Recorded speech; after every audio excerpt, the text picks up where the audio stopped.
Le virus de l'immunodéficience humaine s'emploie à la destruction des cellules du système immunitaire et la maladie du sida qui en résulte est un problème sanitaire mondial depuis la fin des années 1970. Aucun vaccin n'est encore disponible et le préservatif demeure la protection la plus sûre contre la contamination. Outre les messages de prévention diffusés largement, la journée du 1er décembre est dédiée mondialement à manifester contre ce fléau.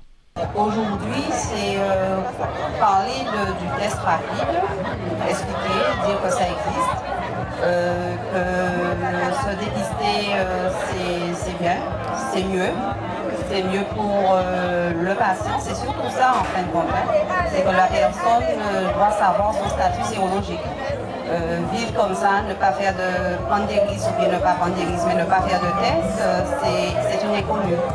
Donc plus on se dépiste tôt, mieux c'est. Donc aujourd'hui, c'est parler du test rapide, parler du test, parler de la prévention, l'utilisation du préservatif.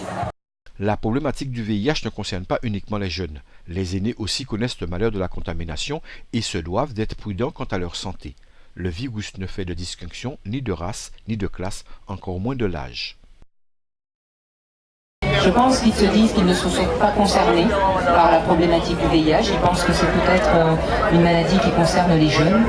Et ce que j'ai envie de dire aujourd'hui, c'est que nous sommes tous concernés et que nous devons vraiment insister sur la nécessité de se faire dépister et aussi de se protéger. Le message que l'on veut faire passer aux jeunes et à toute la population en général, c'est qu'il est important de se faire dépister. Pourquoi ? Lorsque vous avez eu un rapport à risque, vous savez qu'il existe maintenant des traitements pour justement éviter la multiplication du virus. Donc surtout, protégez-vous, faites-vous dépister.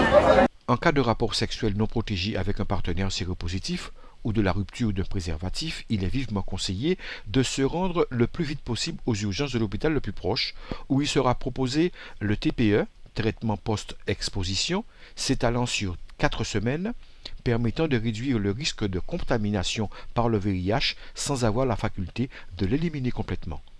Soyons tous vigilants face au sida, ceux qui en sont victimes ont besoin d'aide, alors n'augmentons pas leur effectif.